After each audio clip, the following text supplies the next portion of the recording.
okay, guys, tomorrow we are starting. We'll have another sound check before we eat. Mm-hmm. You know, not a word, Chris. What do you mean? I can't. You lost your voice. Yes, totally. How? I don't know. And I was in tears. Just nothing could come out. Not Oh, wow. And? not even one syllable. Oh, dear. And you know something, Jerry? I mean, it's been remarkable. I mean, I have to do my research on my guests, of course. Yeah. Oh, yeah. This is a tribute show, you know? Really? This is, it is. You're here because it's a tribute from me to you, All right. right? And this series is called Tribute to SG's Music Icons. Right. And people that I actually invite on the show Right. must have that value to be given this tribute. Otherwise, I'll cheapen the whole thing. Oh, yeah. So, welcome to the studio. Welcome to CCB TV. And welcome to the Chris Hansen Conversation. Thank you, Chris. Thank Really, you man. for having- 52 years, huh? Oh, yeah. 52 long Are you years. comfortable with the headphones? Oh, yes, I am. Okay. I am. Okay. 52 years, man. I cannot imagine, and you're still on stage, rocking it. Still. Wow. I think that's what I love most, the stage. Mm-hmm. The home, the stage, the family. And this other things Mm-hmm. will go down with me well. Family, huh? Including family, huh? Oh, yeah. Wow. I just told you that I want to finish it up and go and look for lunch for them all. It's been a routine for all these years Right. since Mom left us in 2017, Well, I'm sorry. and my caregiver have to go back home, Mm-hmm. so we are all on our own. Because my wife will only cook on Sundays and Right. Mondays when she's off. Right. That's also not so predictable. Her moods and fancies come in. It happens. I'm pretty sure of that. But Jerry, you've been around in the business, in the music business, in the music scene for so long. There's so much to talk about. And this is where I'm going to start the show. Hi, everyone. Welcome back to my podcast, The Chris Hansen Conversation. This is a chat show, and this is the first of our series called Tribute to SG's Music Icons. And I've got with me, you've been hearing us chat as just now before I started this introduction. I can tell you one thing, man, 52 years as a musician and a frontman of a band, along with the band, 52 years too. These guys have been rocking the stage. It's no mean feat, let me tell you, man. Okay? It is definitely something that to be in awe of, because Jerry on stage fronting, and I've watched you. You may not know this, man, but I watched you perform. Really, Chris? Happy Days, Bedok North. Oh, yeah.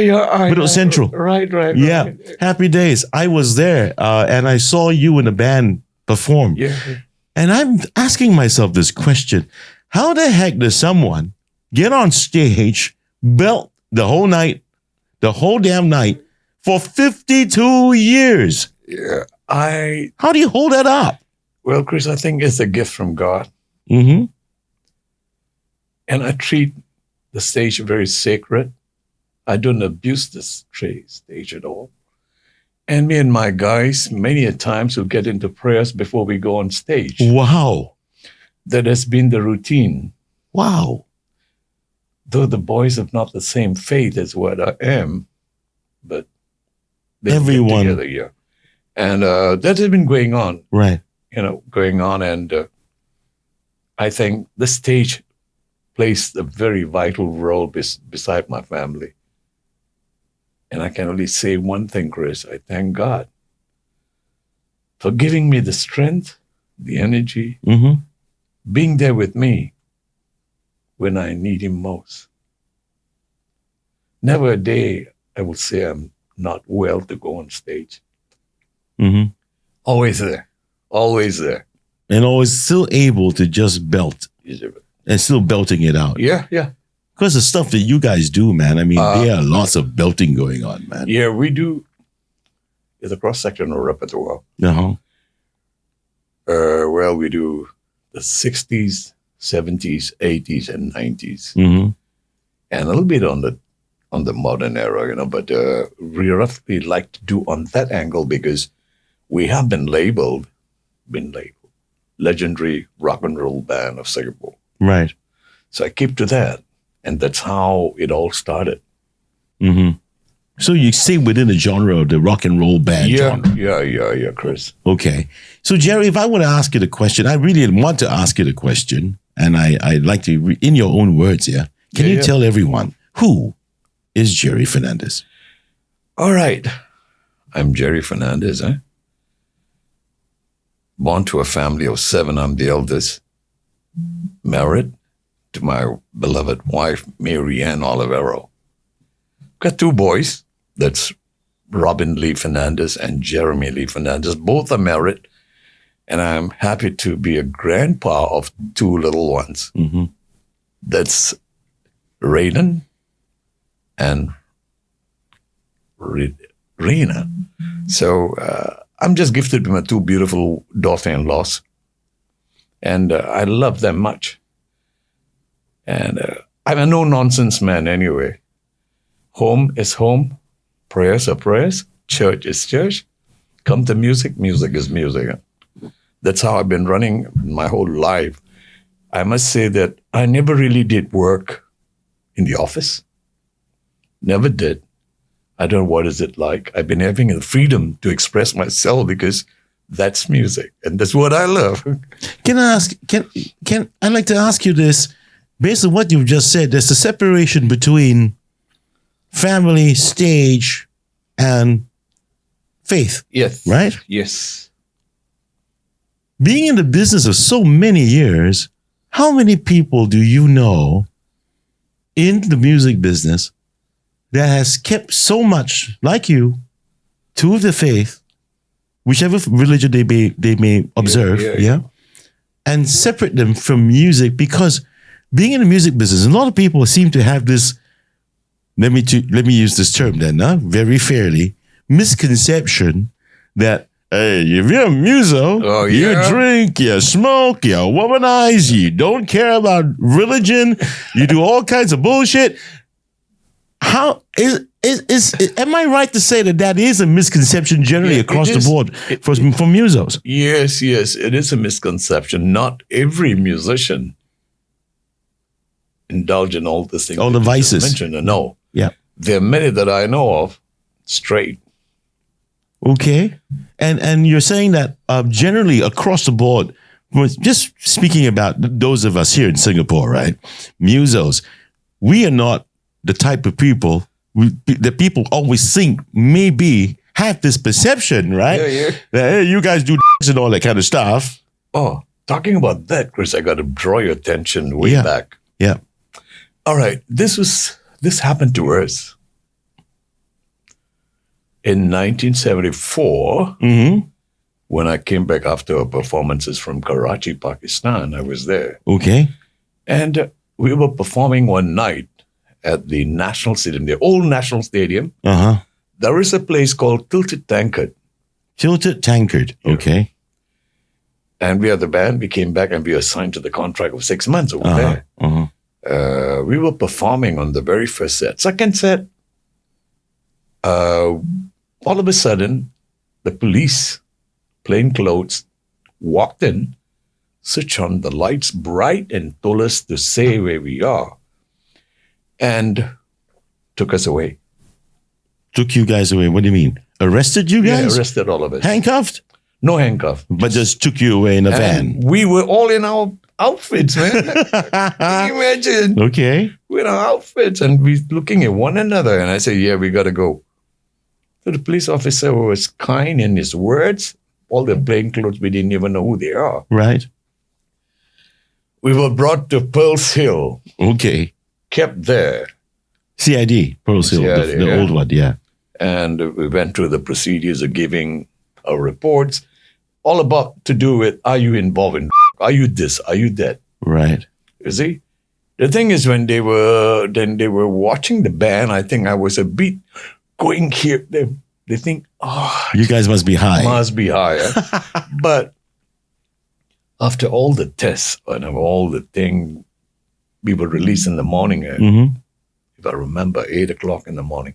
By then, I already told my wife to call. That time she was my girlfriend. I said, Right. you call Daddy and tell what's happening. Get the lawyer to take me out. I don't want to sit here In the lockup. in the lockup. Right. Huh? So before that could happen, Mm-hmm. we were released. We were released. Okay. And we all came out clean. Okay. This was the first incidence of thinking they are thinking that we are. Oh, Because we're going haywire and playing this, and my bass player is jumping around. so somebody watched you guys probably. Yeah, we didn't know who they are. Yeah, and they probably thought that you guys were you were having so much fun. You were so high on music that it couldn't be music. man. Yeah, it's got So to let's talk about that, Jerry. Let's talk about being high on music, man. see, the thing is, when the music gets into your soul, Yeah. gets into you, just How would go. you describe it? How would you describe it for the uninitiated, man? People who are not musicians, they don't get that. I get it. But I need to know. I need to ask Jerry Fernandez, a man who's been doing this for so many decades. In your own words, how would you describe that high it's that music gives? It's a very sensational feeling. I don't know how to put it in words. Yep. I can tell you as I speak, my head stands, Chris. That's music. It gives you a lot of feeling, the soul and the spirituality. You will sing and you can feel it through. Okay. Which song in your years of experience that gives you that kind of feeling, really the greatest kind of feeling like that? The greatest kind of Yeah, feeling. the number one song in your mind, top of head, that gives you that feel. All right. I was always into James Brown. Whoa. And there was I Feel Good. Just yesterday I was watching it. Right. Oh, the biopic, right? Oh, I tell you, man. Yeah. So he was one of the favorite of mine. And then so much so that the boys used to call me the Godfather of Soul. But I do things from him. Sex Machine. Yeah. Yeah. I Feel Good. Yeah. Papa's Got a Brand New Back. Okay. So we went into, because that soul music was Yeah. there. And of course, the music that inspires me most also will be Carlos Santana. Sorry, Carlos Santana. Okay. Yes. Right. So that Yes. puts you on, that gives you that feel. That kind of feel, you know. Yeah. Yes, of course. I did Tom Jones, huh? Mm-hmm. Chris. Tom Jones became a thing like the press wrote about me. Wilfred Youth, Yep. Okay. the reporter. The reporter. Mm-hmm. And I was singing She's a Lady. Not that I want to impersonate. The voice fall in place. Mm-hmm. And then from there on, it became like, Jerry, you got to do Tom Jones. Mm-hmm. So Tom Jones became like part of it. Yeah. I do Delilah. Yeah. She's a Lady. I've heard you sing. I've heard you sing, and yes, there is a style Yeah. that is quite similar to Tom Jones. So I kept on that. You know? Mm-hmm. In the 50th concert, in Esplanade. Esplanade, yeah, Chris. Yeah. 13th of March. Mm-hmm. Now, there was from the crowd, I mean, it was a good show. Its ticket sold out, Mhm. good. From the crowd, there was someone saying, not only that someone, there was few. Delilah, Jerry, Delilah. But I was going, I feel good. Then again, Delilah said, who's that? And then there were a few show of hands, you know. I went to Delilah, Chris. Mm-hmm. I nearly broke down, man.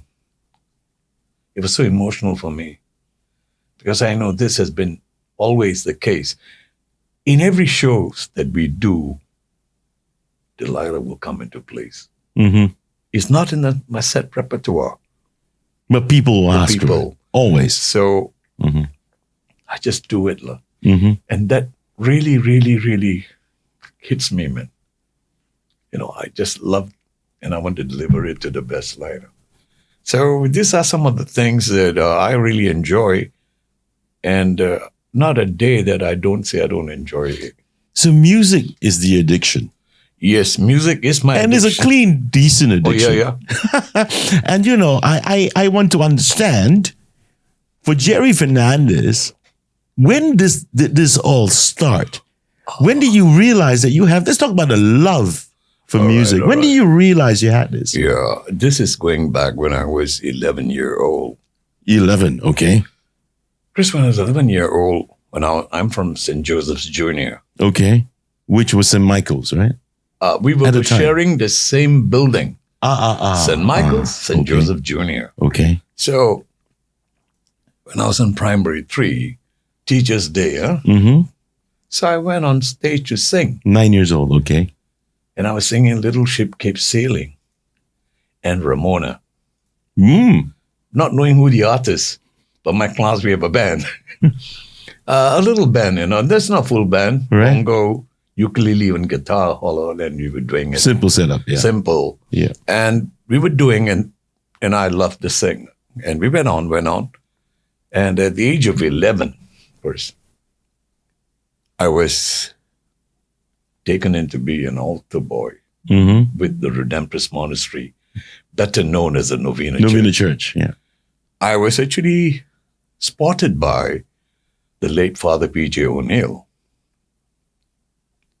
He came to our house one rainy evening and said to my late father, I want to get all your 3 boys to become altar server. I went in. We all were so happy about it. Because every day, Mom and Dad is driving us to church before we're going to school. My 2 brothers, St. Michael's, I'm St. Joseph's.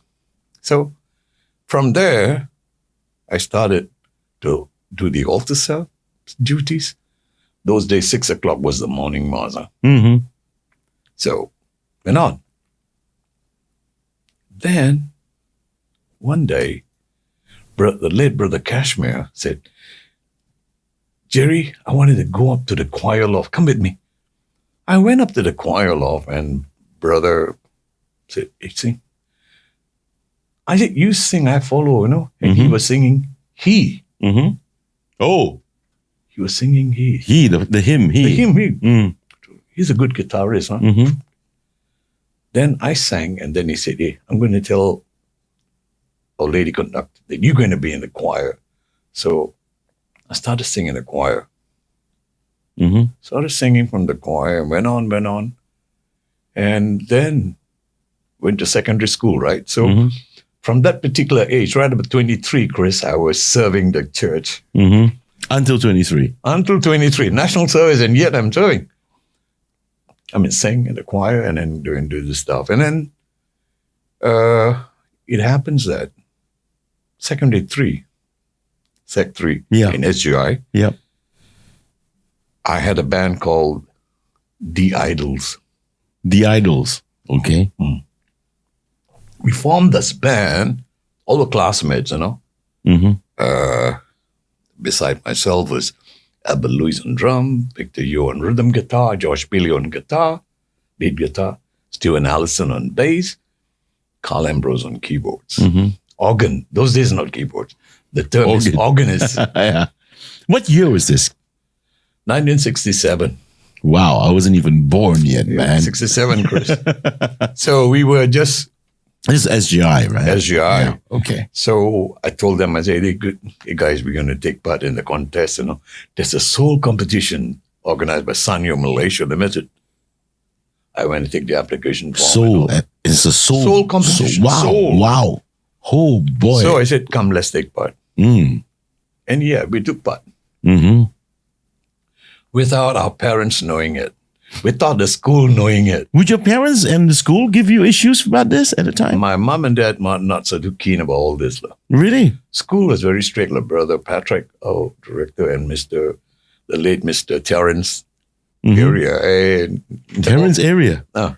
Terrence Oswald area? Yeah. Was my principal. Is it? St. Stephen's School. Yeah, correct. Yeah, he was my principal. Said, Gerald, stop all this.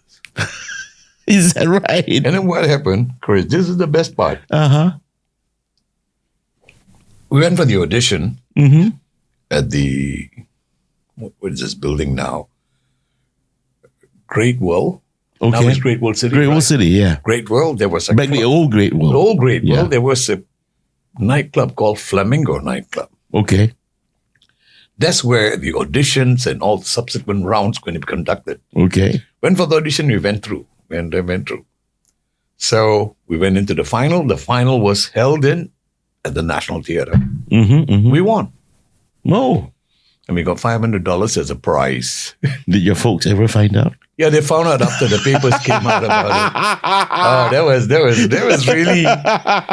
What happened? And then we went to school, feeling very proud about this achievement. Yeah. And $500 means a lot to all of us. Sure. And in those days, of course, yes. We went for the assembly and everything was done. And then here comes our messenger, Mr. Area. Ismail. Okay. Went to our teacher and said, hey, Mr. Area wants to see Gerald. Then I went down with him. I said, why? So you come and see Mr. Area and Brother Patrick. No? I went there. Mr. Area said, hey, Gerald, come here. How is it you took part? I said, yeah, we took part. I said, Mr. Rodriguez and Mr. Zazati was very, but, I just went on. Mr. Rodriguez. Marvin Rodriguez. Marvin. The late. Oh, my goodness me. My teacher, too. Is it? Yes. He just passed on not too long ago. Yes. I was there for his wake. Yeah. I was there for everything. I used to go and lend him the instruments for his Monday jam session at his home. He plays piano. He plays the piano, yeah. Yeah. And the organ. Yeah. And he was very fond of me, and so was my brothers and my son. Nice guy. Very nice. Very missed, yes. Very good man. Yeah. So very we and good man. Fred Zazati. So anyway, they said, Gerald, I want to tell your parents about what you do. I said, my parents knew and they were not so happy about it. Like, no, I want to talk to them. He said, I said, all right, go. And my father was very strict about it. He said, hey, listen, this is not good when the school is to call me. You're supposed to be studying. Oh, man, I just cannot understand why the school took such a hard stance on this. And then the best part, Chris, we don't have any instruments, Yeah. So all our rehearsals was done at Racecourse Road. Right. The home of Frankie Supaya, the backbone, the drummer of Experiment. Wow. He has got a very beautiful basement room converted to a studio, and we practice there virtually every weekend. So we practice, and later the experiments become into rehearsal. Yeah. Experiments got really big. Yeah. And then we used, because they were the guest band for the contest. Oh. They brought the instruments, so we were so happy to use because we are so familiar. So from there we won the contest, and then I knew the Idols not going to last long because we all are in a final year of studies. Right. And you really listened to the school. I did. Wow. So I went to keep on studying, did our best. The boys all did well. They all did well. They academically, they are brilliant boys. I must say the boys are brilliant. I'm not that academically as them. Not as inclined. Not. Yeah. I'm okay. I know I can speak and talk and sing it, but they are much, much, much better. The boys. They migrated to Australia. Can I just rewind back a little bit? The time when you were with the Redemptorist priests in Novena Church and you became an altar server, then after which you went into the choir loft and with Brother Cashmere. Brother Cashmere, yeah. Okay. And can I safely say that the influence of music started there? Yes. So, which means you started to realize you had a gift in that choir loft. Right. And the influence of music wasn't because at home your folks were playing records and you were listening to songs and you realized you love music. When did you realize you love music? Oh, through the friend of Radio Vision. So, which means in your much younger years. Yeah. How old were you then when you had Very that? young. The little box. The little box, brown. which your folks actually subscribed to. That's Rediffusion. right, Yeah, cable radio. So we were listening to that. Rediffusion, yeah. I'm so happy to listen to Casey Kasem. The American Top 40. Yeah, American Top 40. So there was the influence. And then, of course, on Sundays, we listened to there's a radio program. On Radio 1. Those days. In those days, yeah. Now it's gold, but in those days it was Radio 1. Radio 1. So I used to listen to programs from there, hosted by the various prominent DJs. Yep. And I'm glued to it at 4 o'clock. The 4 o'clock date, no? So those were some of the things, Chris, that inspired So me. who is that going to be a person or something that you can safely say you attribute your love for music to? We know that attributing the fact that I've discovered I've got a talent, I can sing, was to Brother Kashmir on that choir loft in Novena Church. But the love for music was, who can you and what can you attribute this to? The influence, that, my goodness, this is music. I love it, and who brought that influence to you? It was because there were these implements like your rediffusion set at home, Rediffusion set, radio, and you hear songs coming out from it, and that's your influence. And then there's Vespa Malam. There's a Pasa Malam in Orchard Road. Okay. All right? That happens on Fridays. Okay. So all my kampong boys. Uh-huh. I had a kampong band also called the Peddlers. What? Okay. Along with the Idols, you had another band? Kampong band. So you had two bands together? The Peddlers, So the Peddlers, okay. So we go for the Pasa Malam. It's not because we want to buy anything, because there is the Vespa Malam show. Vespa Malam show, okay. Scooter. Oh, the Vespa scooter. Yeah. Wow. So we go there early. You got to stand, Uh-huh. Stand and watch the bands. taking Oh, on the Singapore is so platform. fun, man. That was great. Hey. Oh, wow, so we saw fun, this man. band. We saw that band. Actually, we don't know them and they don't know us So either. you mean Pasa Malams back in the day yeah. had band performances? Orchard Road, at Orchard Road. Oh boy. Vespa Malam. They call it Vespa Malam. That happens on the Pasa Malam day. You know something, man? I don't know what I missed. I mean, that was awesome. Yeah. You just go to a Pasa Malam free of charge. Pasa Malam is the whole of Orchard Road. Okay, you're correct. Yeah. So it was like There's one ground there. uh-huh. And then that ground is the Vespa scooters and all this. Wow. I think so. And they're the sponsors. It was so fun, man. Fantastic. Oh, it was fun. It was free of charge. You just stand there and watch the bands play. Oh, wow. Unbelievable. Huh? So Oh. we see a number of bands. Yeah. Wow. So okay. So now because I asked this question of every muso or person I pay tribute to for this show, right? I asked him, what got you into this, man? I mean, how did you end up loving music? And most people actually say it's my folks, my parents. They play songs every day at home. They play records. They put on the radio. And in this case, rediffusion, at that time, rediffusion, right, was subscribed for by your folks, right, your parents. So don't you think that you're indirectly, you have your parents to thank for this? Well, just listening to that. And then Chris, the Vespa Malam. Huh? Yeah. And then, don't forget the tea dances Uh-huh.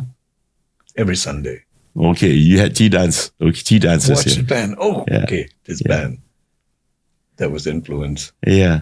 So after that, you did you tell yourself, what did you tell yourself, man? When you saw all these, you loved it, you enjoyed the music, you enjoyed the way they performed, you enjoyed the way, what these guys were doing.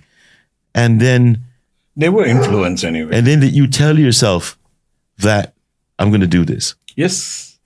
Was I that knew. the time? I knew I was heading to this Okay. by watching this band from the 60s. Mm-hmm. I knew someday I'm going to do it.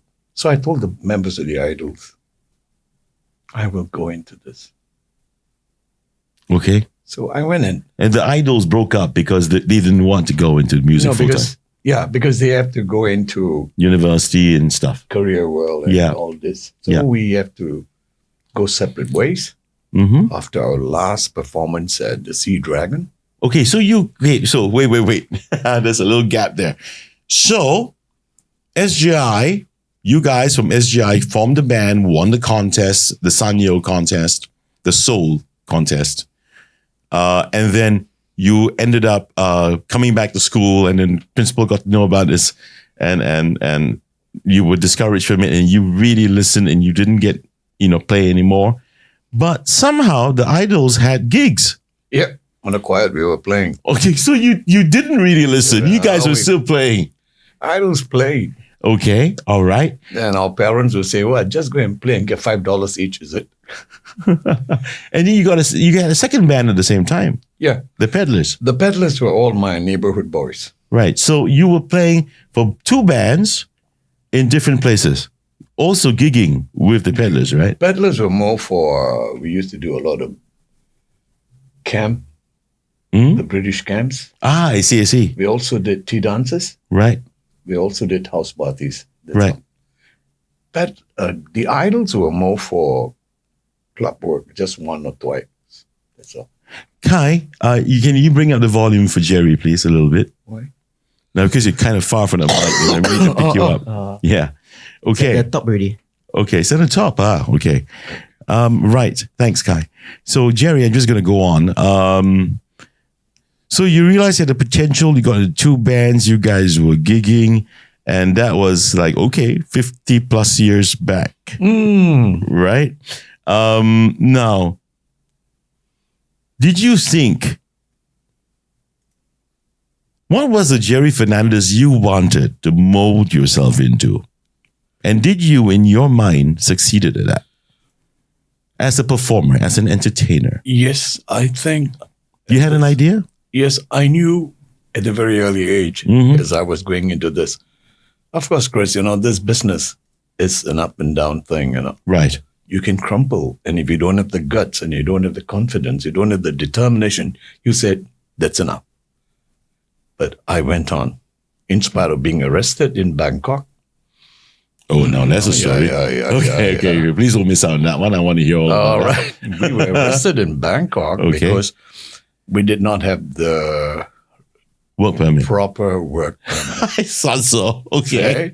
Was sent home within 48 hours. Oh, deported. Yep, boss. The whole band. The whole band. Which band was this? Neu Faces. Oh boy. Okay. There was one, and then there was very bitter. Then, as we were getting into club work, seriously, Neu Faces were getting into club work. Right. The closure of Alton nightclub in 1973, Chris. Okay. So you're saying crumple. This is what you mean. Yeah, we crumpled, man. 1973. Our manager at the time was the late Michael Tan. Okay. And he was trying to sort it out. We were supposed to play in one of the clubs, in the leading clubs. Right. All went bust. Because the clubs went bust. No, they didn't go bust because the government implemented no more discos. Where? Singapore? Singapore, This is Singapore. Yes. This was the time of the Pink Pussycat. I started in Pink Pussycat for 1.5 years. Okay. I went to Kuala Lumpur. From Kuala Lumpur, we came back. Not long. No, Kuala Lumpur, Barbarella. Barbarella, yes. Barbarella's in Singapore. Singapore. Right. At the Ming Kok Hotel. Right. So when we played this, in 1973 was we all clubs are closed. The only place that have got license to get on a band is clubs or pubs, restaurants. Yes. Mm-hmm. As long as you're running a restaurant license, you can have a live band. Mm-hmm. And the live band stops at 12 midnight. Mm-hmm. So we were stuck. Wow. And that's when it was clamped down. No. And then we went out to Karachi. It was because of that. It was because Barbarella, Pink Pussycat were shut down. Then you guys decided we got to find a way to continue doing this. Yes. And you flew to Karachi, Pakistan. Our manager, Michael Tan, Right. 10-story, he paved the way. And he also had a partner, not a working personnel. Mm-hmm. So We got a picture of you, by the way, of you standing in front of Pink Pussycat. of Pink Pussycat. Oh, yeah, that's it. Yeah. 1970. That's you, huh? Yeah, Chris. Whoa. That's 1972, Chris. Oh, I was 2 years old, man. I had on this show, I had guys like Jason Shahul, Ann Hussein, Leonard Rezel, Dudley know this, right? And these guys all mentioned the Pink Pussycat. And I'm like going nuts here. I'm like going, what? Where the hell was I, man? I'm not born yet, of course. But, everybody wanted to play at the Pink Pussycat. Everybody wanted to play in Barbarella. And then sadly, both these clubs were shut down. Sadly, man. Sadly. So we left Singapore. It sounded like such a hip joint, man. It was. Wow. Pink Pussycat, wow.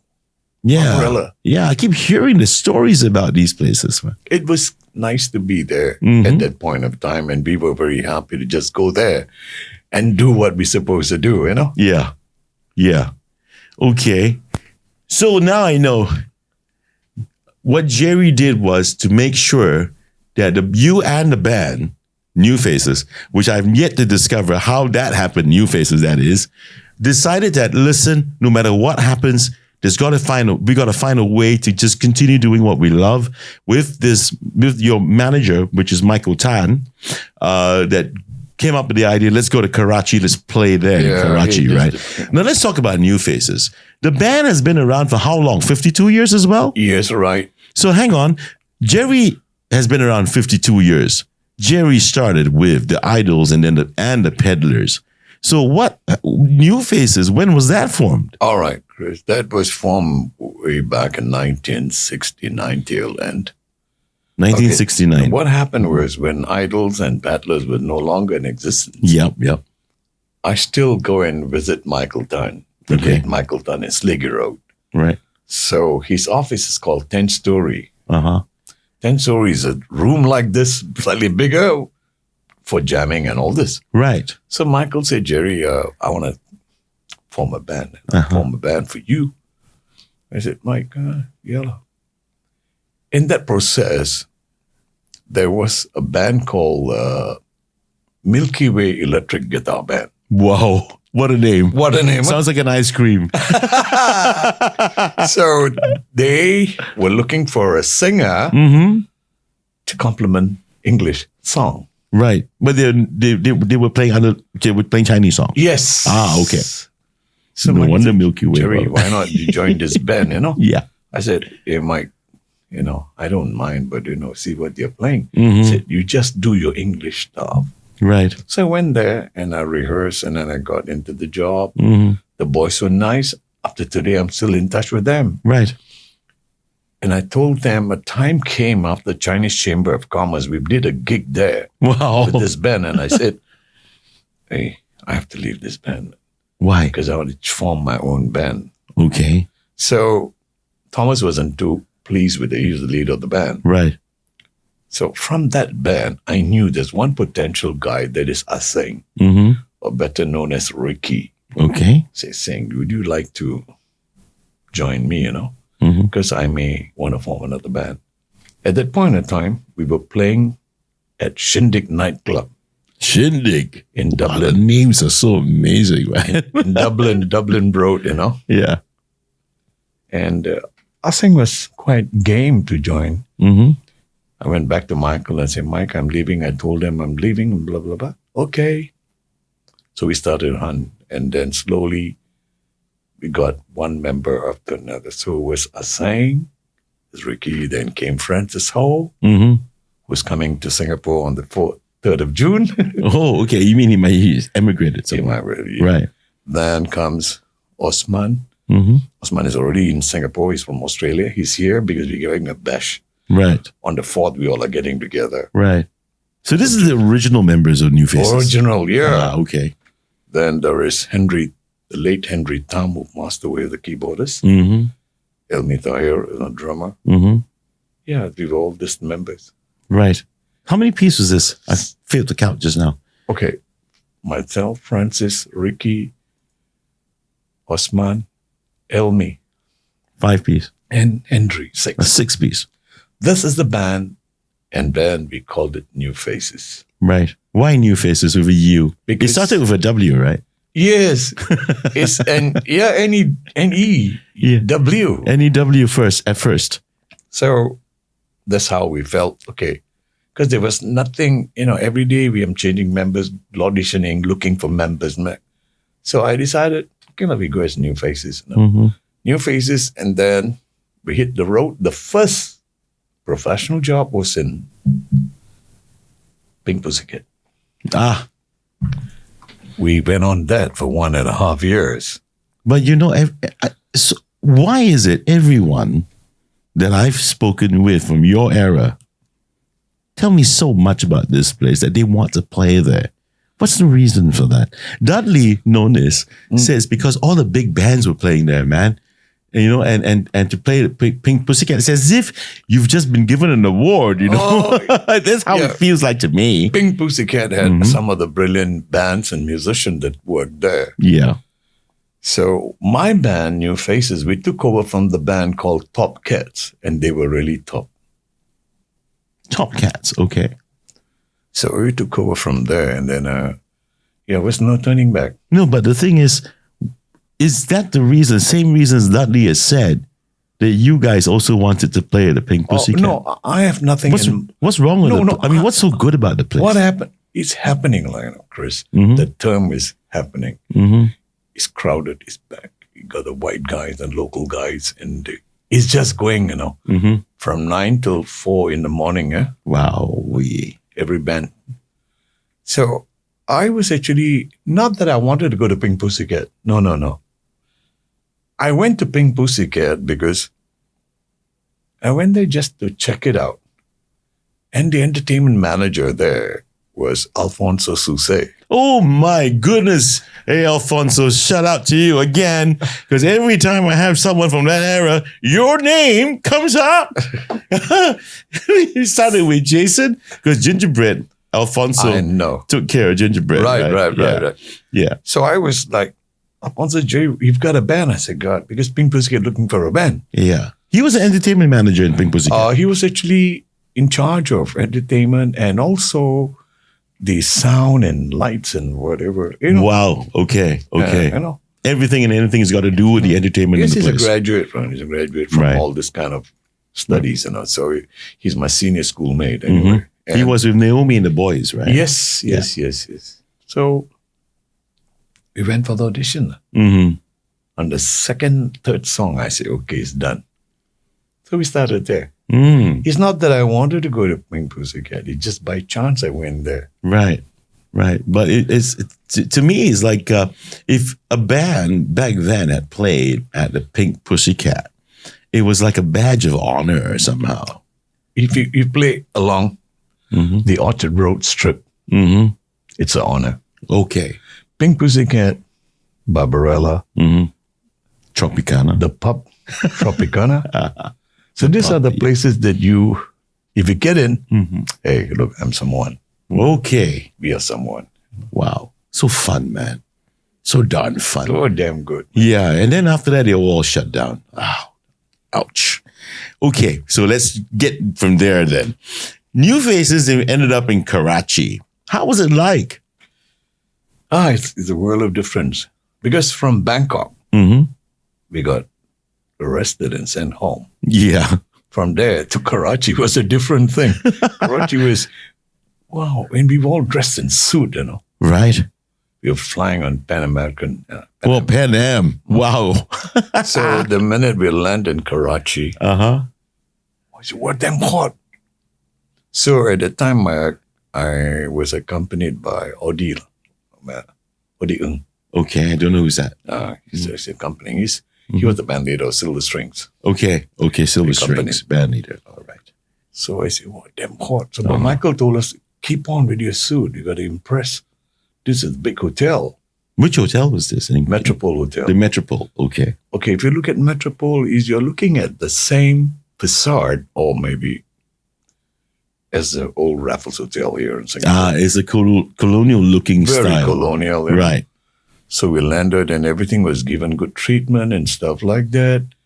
And we started to play at the very prestigious supper club called Samar. In Karachi as well? In Metropole Hotel. In Metropole, okay. It's okay. Samar is a place where who has to be there. Not anyone. So it's a real grand kind of place. Oh, yeah. Samar is grand at that time during the reign of the late President Ali Bhutto.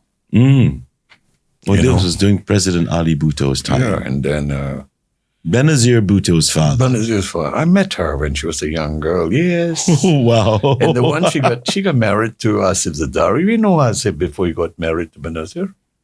Wow. He come and patronize the club. Wow. But prior to us going there were other local Singapore bands who made it there.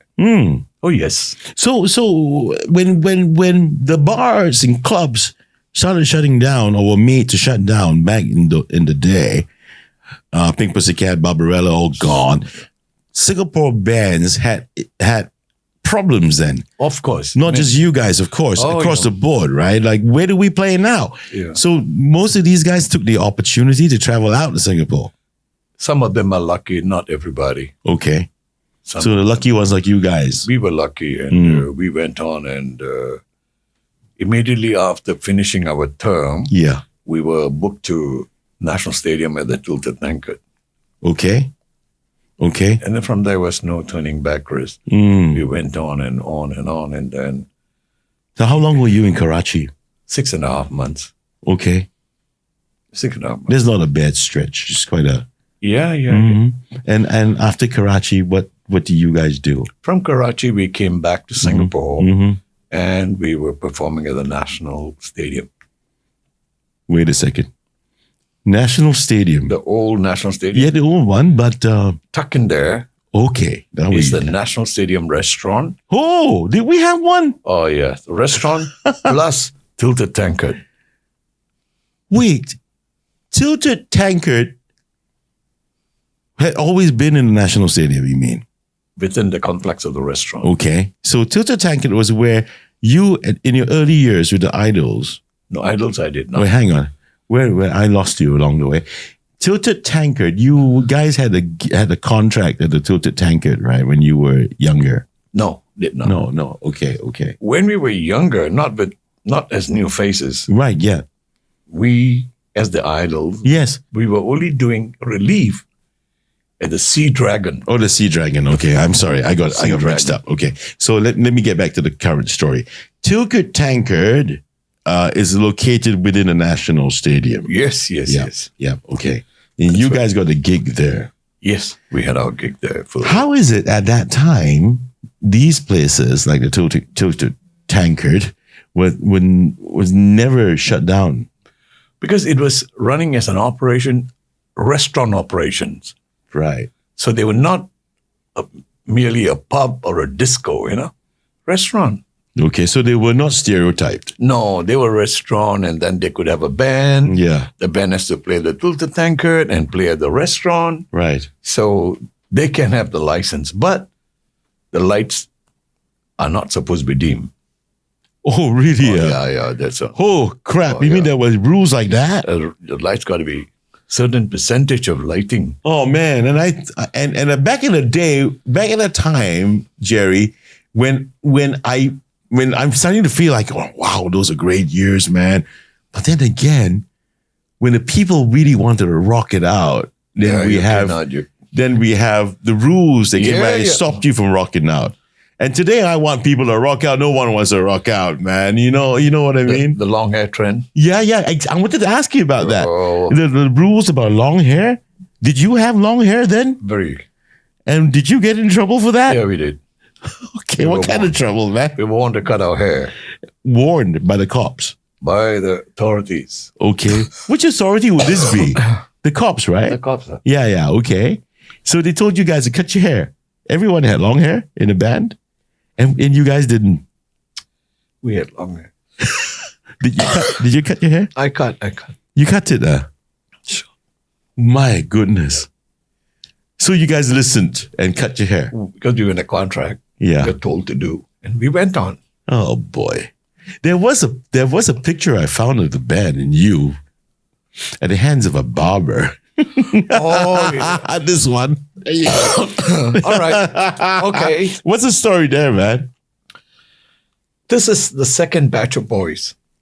Okay, so Neu Faces had a few changes of 19, the boys band were members. with me, 19. Take your time. The ones that have been with me from 1969. I have a drink of water, man, if you like.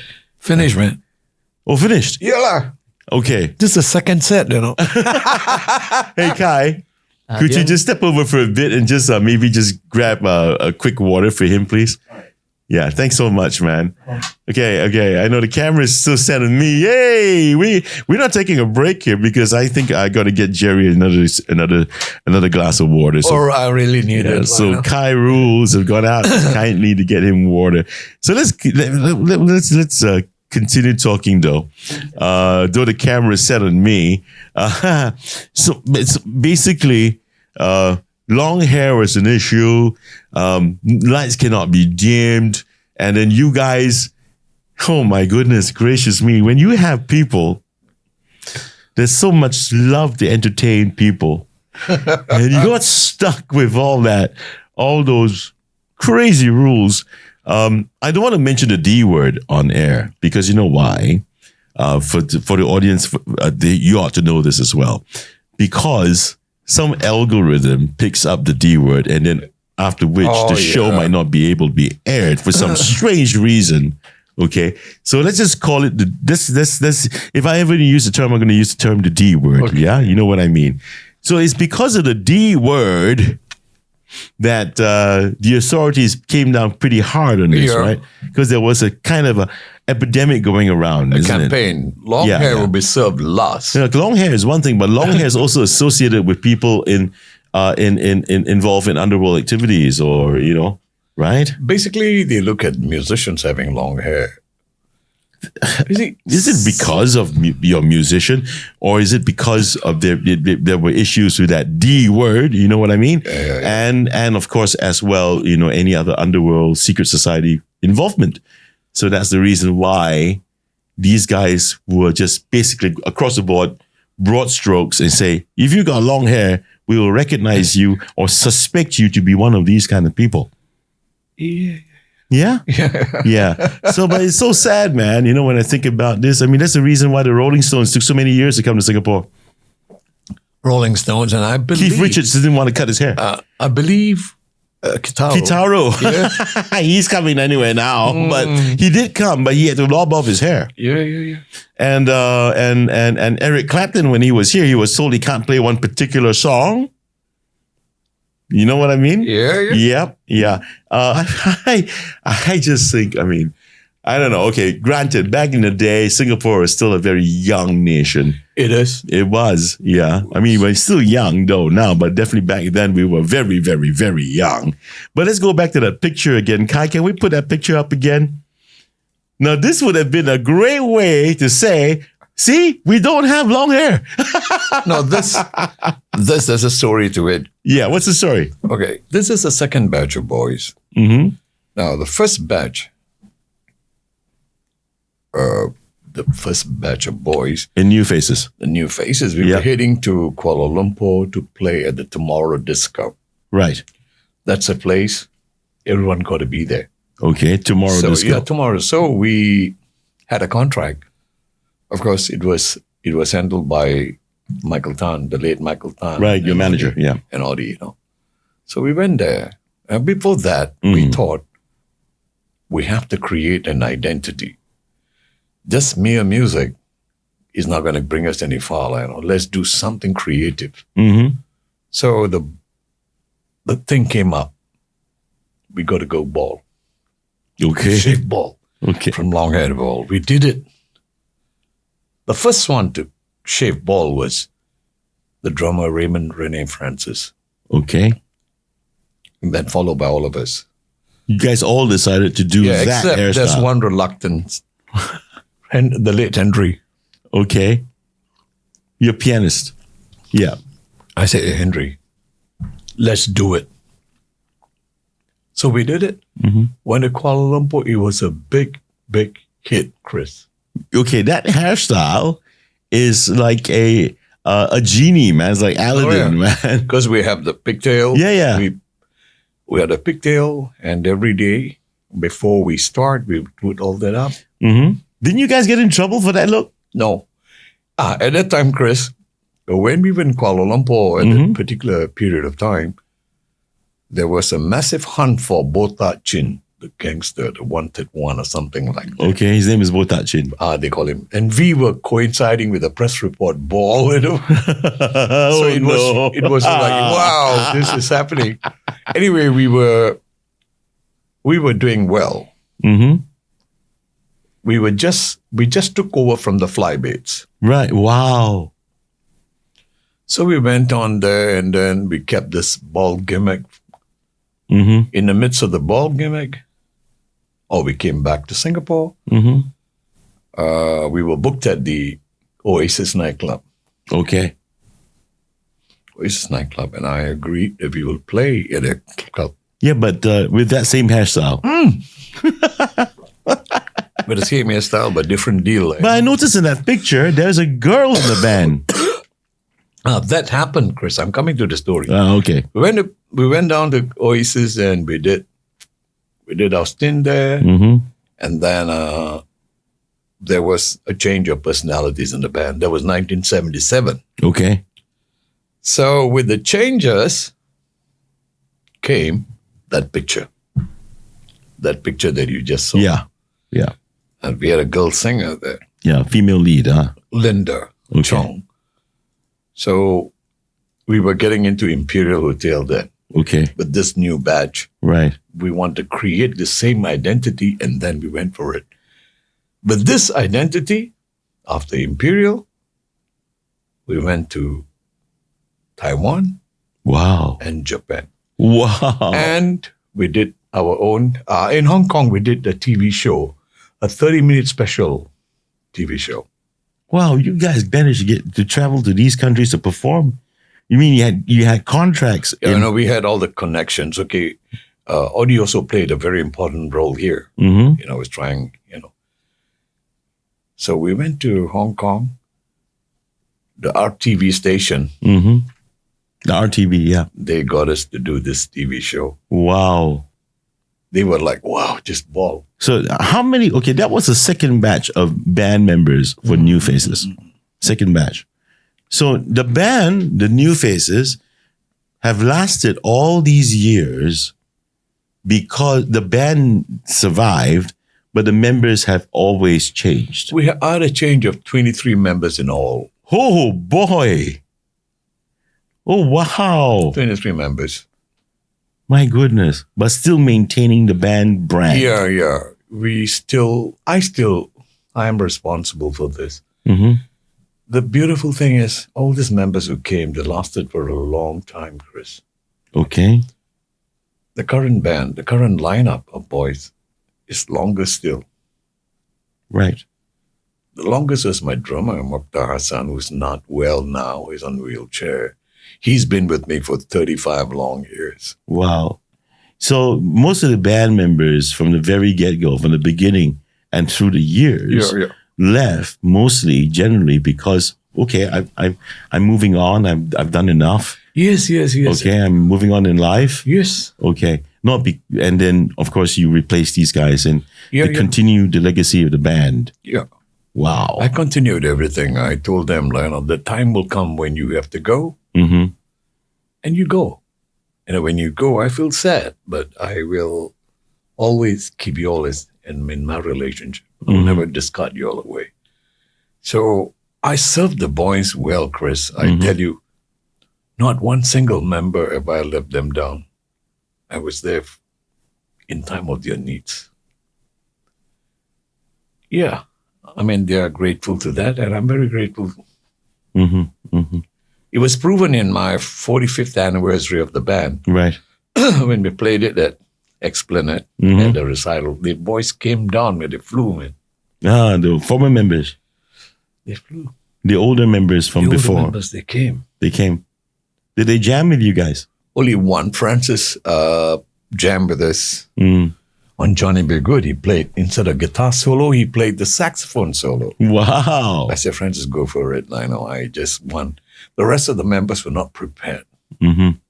They said, Jay, we are all here for you. Just go. So I was very touched about that. Mm-hmm. And also this 4th of June, it's going to be emotional because to see all the boys back.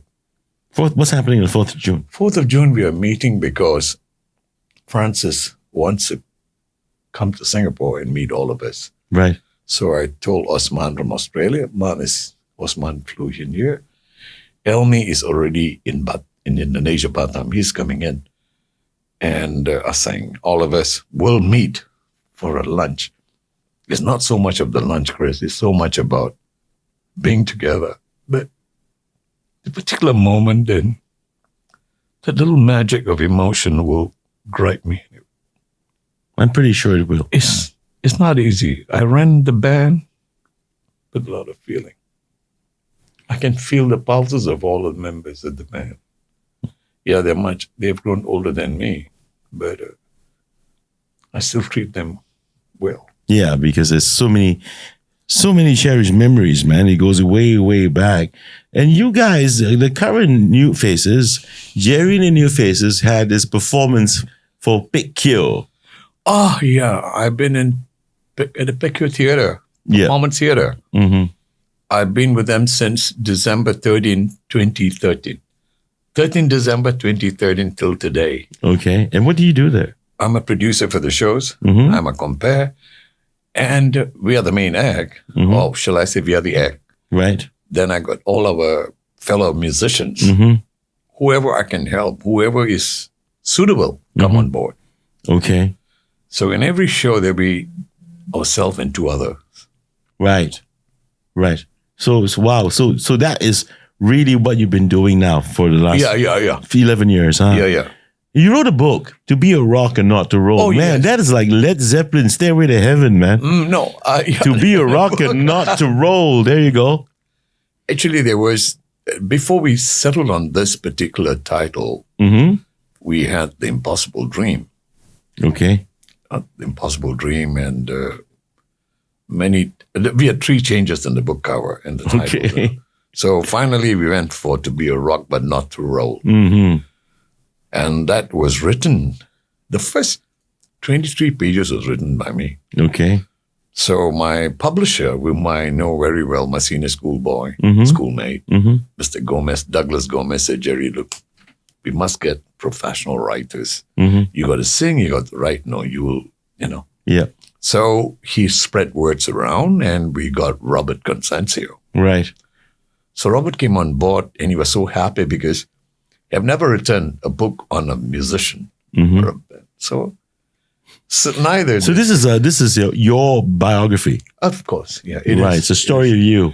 Exactly. Mm. And in there is also the reflections of my past life, and the reflections of the bands that I grew with, those who inspired me, those who say this and that. And my entire thing from my career, Singapore, Europe, Hong Kong, everything. Oh, wow. Wait. You said just now, Taiwan, Hong Kong, Japan. You guys traveled to Europe as well. Oh, yeah. Geez, you guys were like the experiments, man, because I know that the experiments played in Europe too, right? They went earlier.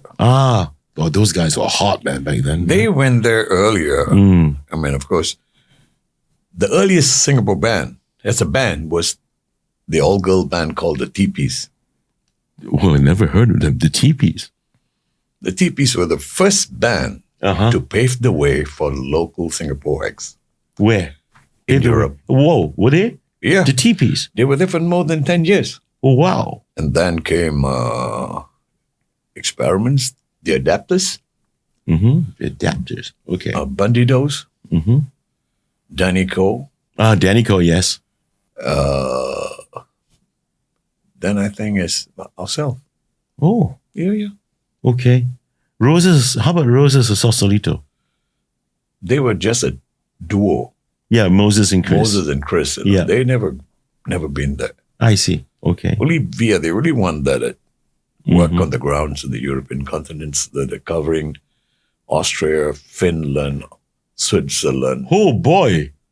Southern Italy and oh, boy. Scandinavia. Holy shit.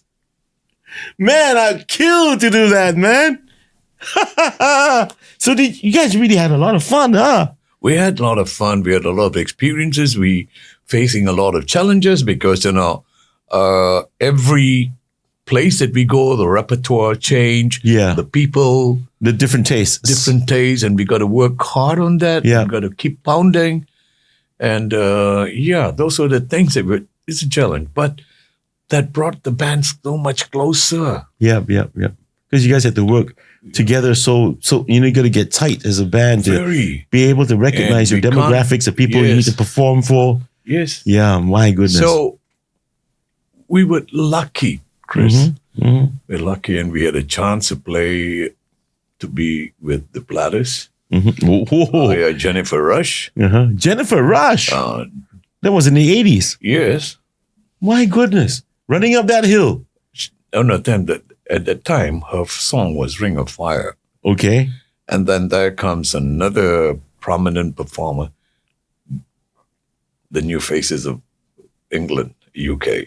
That's why it became NEU. Oh.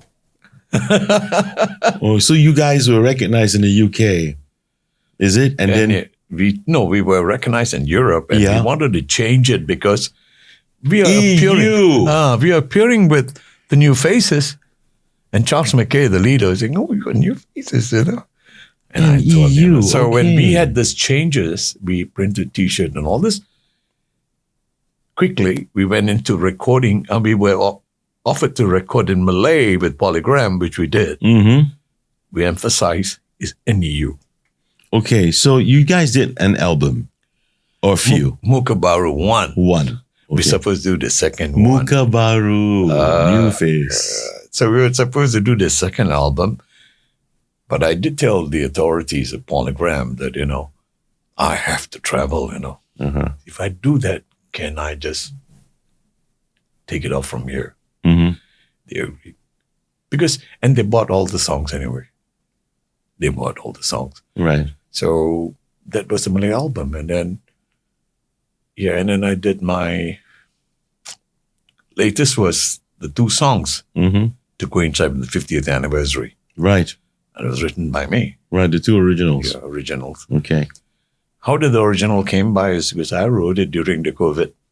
But the other one, the For You, was written for me by a good friend of ours, the original member of Gingerbread, Gary Kui. That's a name. Gary's now a preacher in Taiwan. Hey, Jason Shahu, why didn't you tell me about this guy? No, he doesn't know, probably. He doesn't know. Maybe slipped the mind. Oh, this was during Gabriel's time, you mean? Yes. Gabriel. Yeah, but the name Gingerbread only occurred after Jason got in, and then Alfonso gave the name. Okay, prior to that, it's an offshoot of the band called Cold Sweat. Yes, Cold Sweat, that's it. Here we go again. For the 3rd time, I'm hearing this name, Cold Sweat. Oh, boy. When Jason, I say this all the time, every time someone mentions that band's name, Jason told me about that name, I laughed and nearly fell off my chair. Then Dudley mentioned it. I laughed again, nearly fell off my chair. I am not going to fall off my chair this time. So, I'm kind of numb now when I hear that crazy name, Cold Sweat. Who the hell names a band Cold Sweat? There was so many cool names you mentioned earlier on, right? What, the Milky Bar? What? Milky Way Electric Guitar Band. I mean, even that's a bit quirky, but it's kind of cool. In between all this, Chris, I had a band called Foreign Policy before my national service. Oh, that's cool, man. Foreign Policy is cool. Yeah, that was nice. Then you can now want Cold Sweat. Foreign Policy was a very... we didn't last long, We didn't last long. We had good members in the band. We had national service obligations, study obligations. Yeah, disruption. But we recorded pirate records, Really? Under the King's label. Holy shit. All cover songs. I mean, to me, it was like, okay, a little bit of a cowboy town we were, right? But it was fun too. It was... you guys do a little bit of, just bend the lower a little bit. Yeah. Do pirated records. We did. Because we didn't know what we were heading for. We were excited about recording. And here's Mr. Leong from King's, Sendirian Bahar or whatever. Hey, I want you all to record. It's a one-night affair, at a line studio in Jurong. Oh, and man. We did for him. And he was a nice man. We were getting paid. But not so much about that, Chris. We just wanted to do it and enjoy ourselves. No, man, it's about the music, man. It's always about the music, man. It's the beat, the music, the feel of it, man. I mean, if today you were not really under the weather, I would have loved to sing Long Train Running with you. Yeah, I took a couple of hours to remaster the backing track and stuff, and I was so looking forward. But it's cool, no pressure, man. I know, I understand. I hear you. I hear you cough. I know. So it's cool. This was exactly where the whole band was floating, and the ball covered a few places in Hong Kong, Taiwan, and Japan. Mm-hmm. Ball. Bangkok, bald. And why I grew our hair back. Yeah. Okay, when we came back from Japan, we were in Osaka, Kyoto. At Kyoto, we were playing at the Royal Dominus. Came back. So Mom and Dad were saying, you're going in, going out, and your girlfriend or something. Mm-hmm. I said, then how, Dad? Mama said, it's time that you get married. Mm-hmm. And this gimmick, all this have to go. Then I said, I got to talk to my manager, man. So I told Michael, I said, Mike, listen, Mom and Dad says I got to get married. Hey, if you get married, go to Hong Kong. Go to Hong Kong, you know. I said, but I got to get married, man. My mom and dad is telling me. Say, then I'll talk to Marianne. Marianne Olivero is my wife. Your wife, yes. So I told Marianne, Marianne, I got to talk to my parents.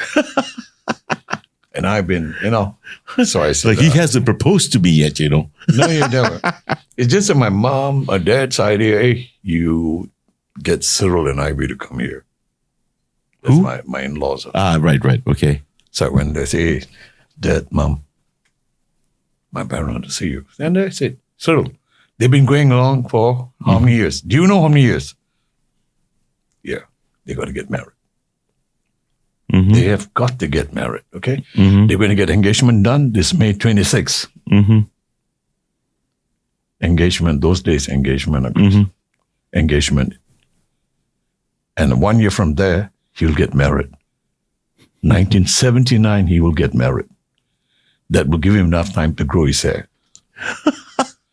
Then my wife's grandfather, a grandfather and a grandmother. My grandmother, okay, but a grandfather-in-law. How can you walk down my granddaughter bald, with all this gimmick, It's okay. Grew my hair. I grew my Then hair. what happened to the Hong Kong gig? We went to Hong Kong with hair. Mike was like, hey, talk to me. And I said, hey. Okay. We've been talking for a while now, so just a few more things before we say goodbye. Looking at the music scene today and to the young musos today, what advice would you give to them? Okay. Those who dream of a career longevity. Nowadays, I don't know whether young people think about having career longevity, but assuming that there are still some of those out there, what would you say? From my experience, Chris, is sheer determination. Okay. That's one word. Stay focused. Mm-hmm. You may fall along the way. Right. Definitely you'll fall, but pick it up. Continue. You must have the passion and the feel for what. And this music or singing or whatever instrument you play, it's a gift from the Lord Almighty. Mm-hmm. You can get back to maths and practice.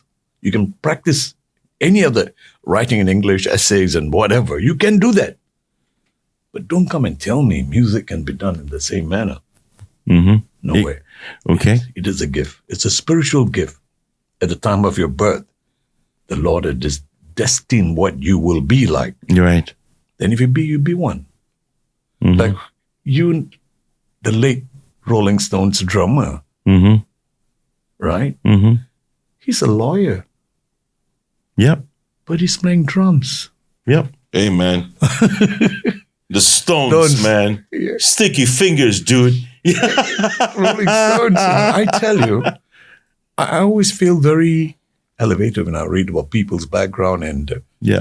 the determination they had, and then they went into music. And actually, music is a calling, Chris. And they have to, whoever, at any period of your journey, Right. you want to do music, go and do it, but sheer determination, willpower. Don't quit. Don't quit. Don't quit. Continue, man. Okay. And to end off this interview. Oh, Chris, you forgot about something I forgot. else. What did I forget? There's something very, very, very important that happened in my life. Okay. Did I miss something? You miss. Please remind me. I was thinking you would have come to that point, but you... What did I miss? Okay, about the divine blessing that I had. Didn't know about this. If you had a copy of my book. No, I don't. I don't have a copy of your book. That's a chapter called The Divine Intervention. Okay. Tell me about this. That is when, in 1997, Okay. when I came back from Dubai. Okay. No, 1997, just before going to Dubai to perform. All right. October 15. Mm-hmm. It was a Friday. Right. My contract with BMB. Okay. 6 months and I'm performing. I went there, 15th of October, afternoon sound check. The whole thing belonged to the Japanese. Okay. I was okay. Sounding okay. Okay, guys, tomorrow you're starting. We'll have another sound check before we eat. Mm-hmm. You know, not a word, Chris. What do you mean? I can't. You lost your voice. Yes, totally. How? I don't know. And I was in tears. Just nothing could come out. Not, Oh, wow. And? not even one syllable. Oh, dear. And I stopped at a point and I told my guys were looking. I went to the general manager, the boss, like, Kitasawa-san, you know. I got this problem. He said, go and see a doctor now. I went to see my closest family doctor who had been treating me, Dr. Cyril Kishore, because he's a violinist and a pianist. Mm-hmm. You see, violinist and a pianist. Yeah, but it's a doctor. Yeah. Yeah. So I went there. Cyril, hey, what happened? Come sit down. Hey, bad man, Jerry. I said, then what shall I do? He said, go to Jalan Besar, take the Liang Te. Yeah. I went to see the Liang Te, the Chinese physician. Yeah. Hey, juat la, like that. And they gave me something and said, you rest for 2 hours, 3 hours, you'll be all right. Right. 2 hours went by. I was so excited. No voice, man. I went back to Cyril again. His clinic is called Goodwill. He's Catholic. I went there. Cyril, okay, I'm going to give you a letter. You go to Glen Eagle and see Ralph Stanley. Right. Specialist. ENT specialist. I went there. He was there, no? Yeah. He was attending to a Japanese client. Then his assistant called me in. Sit down. What happened? Say, I got no voice. I'm writing. I'm going to open him out. Open. Pull my tongue. Hum. God. Oh, Jerry, this is bad. What's this is bad? Oh. Say, what happened to me? Okay. He said, you are having chronic laryngitis. Oh, wow. And this needs surgery. Oh, no. Oh, I broke down, man. I said, great surgery. He said, now, drink some water. You'll be all right. Don't worry. I'm going to show you before I do the surgery. I rested. He called me back. He's put in his tubes in there. There's a screen there. He said, this is what you are suffering. You're bleeding from the channels. You're bleeding. And in this bleeding, it's going to be even worse. And you need a surgery. I said, can you do it now?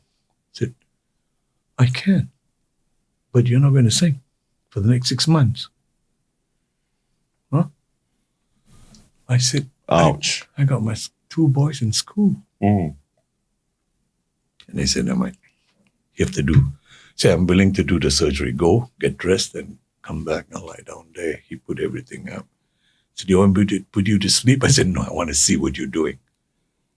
Whoa. It's going to be painful. Yeah. So he went and doing it. And you know how long was the Procedure. procedure? It was about close to 50 minutes. Okay.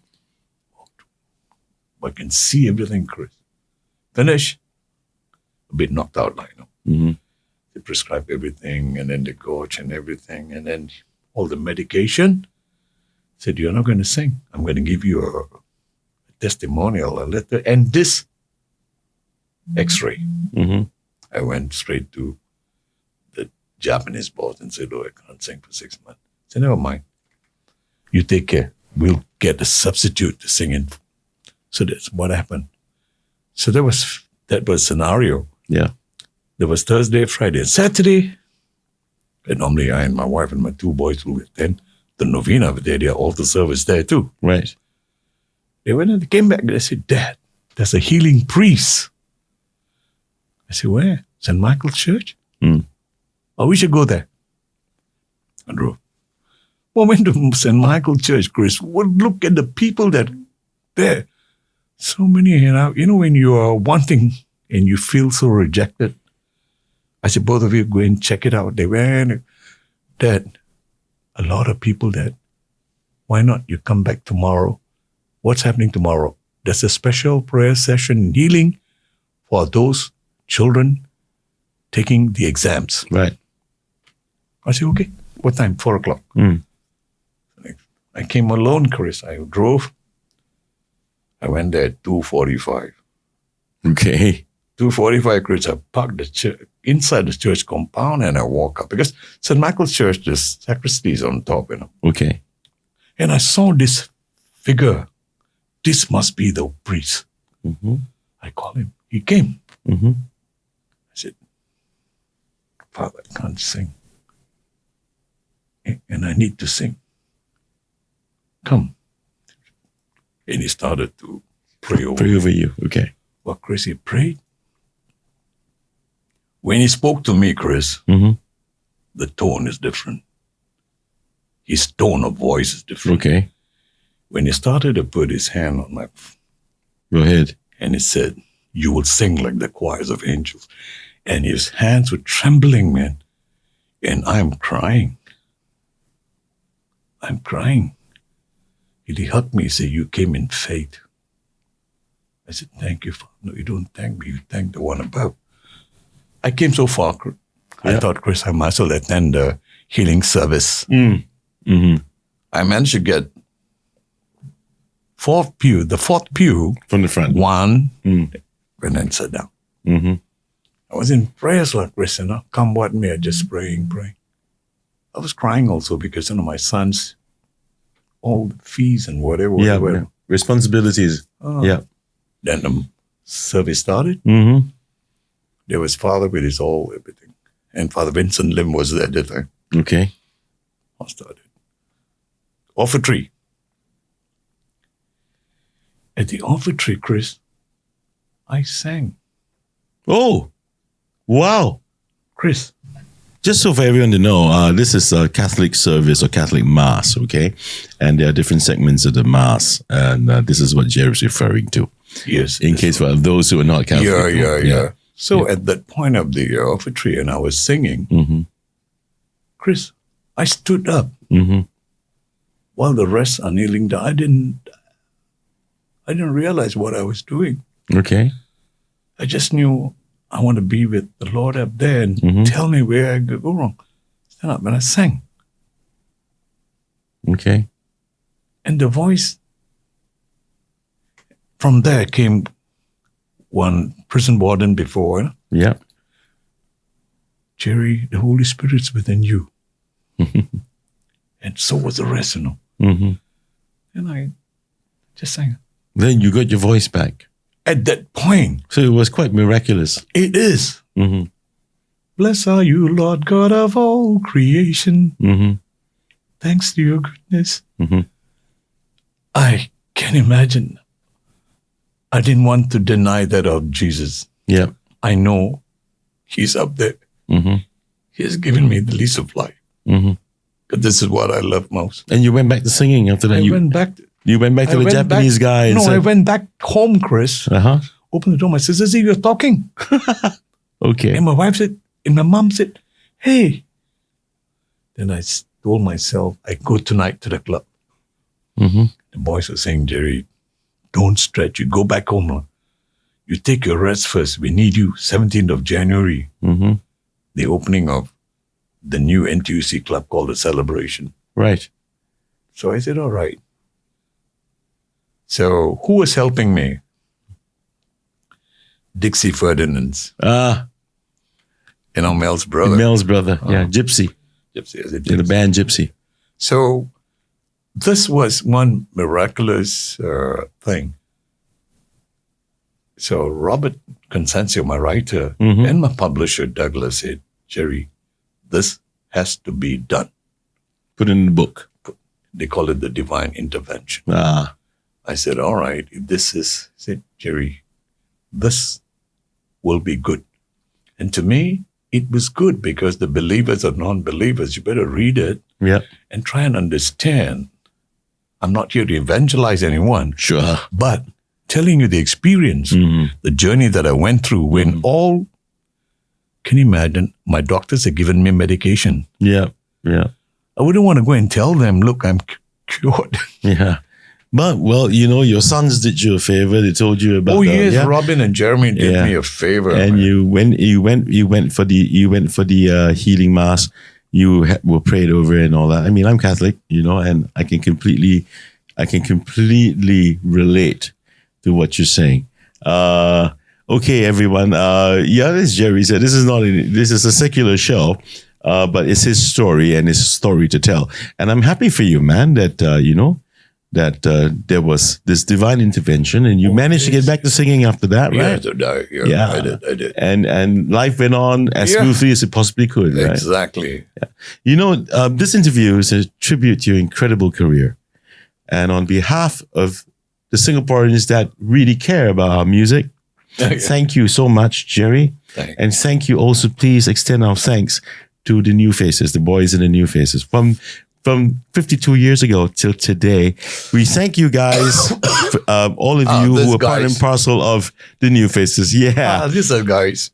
Yeah. Except Chris, that, okay, the guy in the brown jacket, he's on wheelchair. Oh dear. Okay. And the guy standing right at the back, Joe has passed away. Okay. Elephantitis. The remaining three of us, the white is Amir, myself, and the yellow jacket is Juni. Okay. And the other latest inclusion is Amri and Salim. Okay. So we thank you. Sure. And we thank the band and Neu Faces for all those who are part and parcel of the Neu Faces for the last 52 years. This is to end the show. I'm going to ask you to maybe look into your camera right over there and say anything you'd like to say to your fans for their unwavering support over the past 52 years. Yes, Chris, thank you so much for giving this particular moment to say it. I'd like to thank all of you who are watching and listening to the show. I must tell you, without your people's support, I wouldn't have come this far. And well above that will be the love of the family. The family have been supporting me a lot, even at this age and this time. They're behind me. And I thank God. And I thank you, Chris. My pleasure, sir. Thank you for being on the show. We're going to end this program, this particular episode, our tribute to Jerry Fernandez, with a song, with a video that of the performance recently in Pekio of this. Wow, I love this particular number, by the way. That's why I picked the song Vehicle. Enjoy this one. Until next time, we'll see you guys again soon. Okay? Bye-bye.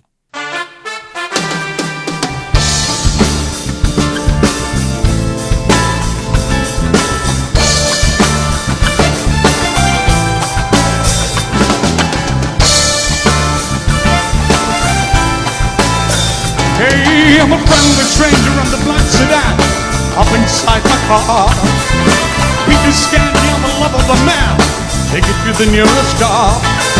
Vehicle, baby, I'll take you any place you wanna go. I'm a vehicle woman, I know I'm sure you know that I love ya, I need ya, I want ya, to have you shot. Great God in heaven, you know I love you.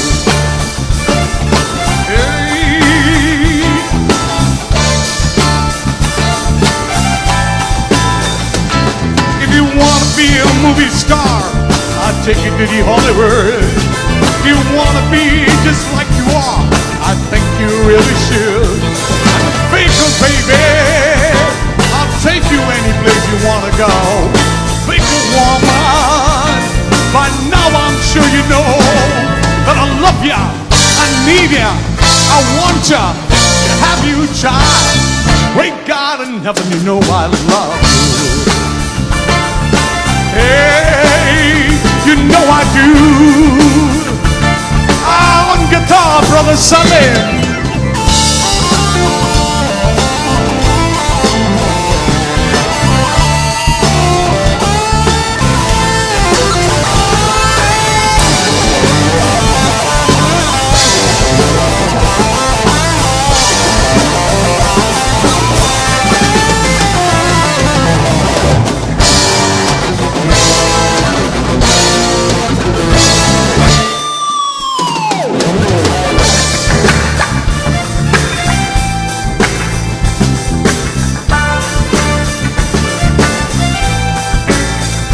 I'm a friendly stranger on the black sedan, hop inside my car.